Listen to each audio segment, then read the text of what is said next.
In the village of Okuru, silence was law. No songs graced the air, no drums beat with life. Even the birds seemed to hold their breath, whispering their calls instead of singing them. The ancestors, it was said, had banished music long ago, claiming it sowed the seeds of chaos and war. But for one boy, this oppressive quiet felt like a cage. 14-year-old Tari would sit by the river, his fingers tapping out silent rhythms on smooth stones, dreaming of melodies he'd never been allowed to hear. He'd whisper to himself, "There's a sound inside me, and it wants to live." One parched afternoon, while tracing patterns in the dust by the muddy riverbank, Tari's fingers brushed against something solid. He dug, his heart thumping, and unearthed an old, cracked, yet strangely vibrant object. It was a drum. The moment his skin touched its weathered surface, a faint tremor ran through the ground beneath him. A whisper, not of wind, but of wood and hide, danced in the air. "Play me, child of rhythm." From the shade of a nearby baobab tree, an old woman, her face a roadmap of wrinkles and her eyes as sharp as lightning, watched him. She murmured to herself, "The drum has chosen." That night, cloaked in darkness behind his family's hut, Tari gave in to the drum's call. He started with a gentle tap, a soft thrum that barely disturbed the air.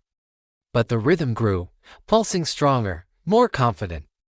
The wind stirred in response, fireflies rose from the tall grass in a swirling constellation, and the stars themselves seemed to lean in, listening. The magic was shattered by a panicked shout. "The curse! Someone is playing the cursed drum." Torches flared to life across the village, and soon, the chief's voice thundered through the night. "Find that sound and burn it."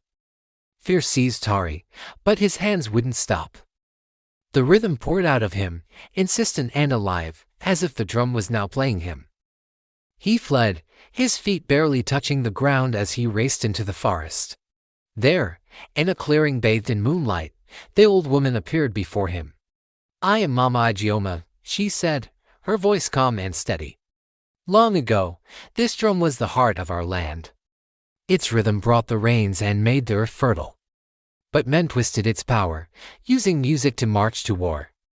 To keep the peace, the chief's ancestors buried it and commanded silence." Tari, breathless, looked at her, his knuckles white around the drum. "Then, why does it call to me?" Mama Ijeoma's eyes softened. "Because peace without rhythm is not peace.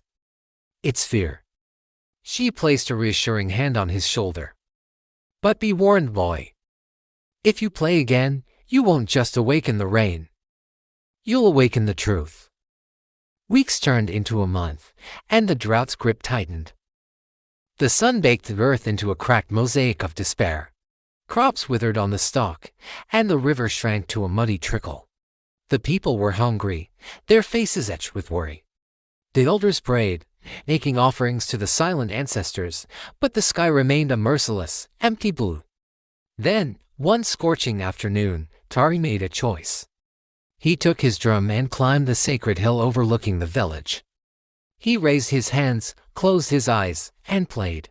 The beat was a prayer, a challenge, a promise. It echoed across the barren valley, and then, a miracle, the sky darkened, thunder answered the drum's call. And the first heavy drops of rain began to fall. It was a deluge, a cleansing, life-giving downpour. Down below, a villager cried out in awe. "The boy," he called the clouds. But not everyone rejoiced. From his hut, the chief watched the rain fall and the people celebrate, his face a mask of cold fury. "That boy thinks he commands the heavens," he snarled. "No child should hold power greater than a king." He summoned his guards, his voice like stone. "Find the drum, burn it, and bring me the boy." That night, the soldiers tore through the forest like a storm. But Mama Ijeoma was one step ahead. Before they found her, she managed to hide the drum's heart, a small, sacred drumstick carved from ancient wood. As the soldiers dragged her away, she whispered to the forest, "The rhythm cannot die. It only sleeps." Years passed. Tari was exiled, his name a forbidden word, a half-forgotten legend. But the land, once healed, began to suffer again. This time, it wasn't the absence of rain, but its fury. Endless storms lashed the village, flooding the rivers and rotting the crops in the fields. The chief, now old and frail, was consumed by sickness and fear. He had enforced silence, but it had brought only a different kind of ruin. The people began to whisper, their hushed words carrying a desperate hope. Only Tari's rhythm brought balance. Maybe it's time.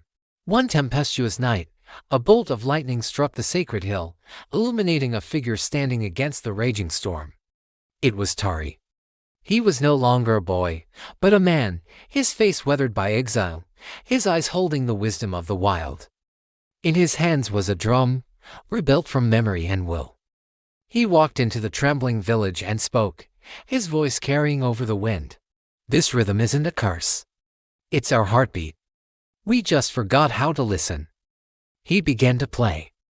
The storm shrieked, and thunder roared in defiance, but slowly, beat by beat, the rhythm wove its way into the chaos. The wind softened, the torrential rain eased into a gentle shower, and the sky began to clear.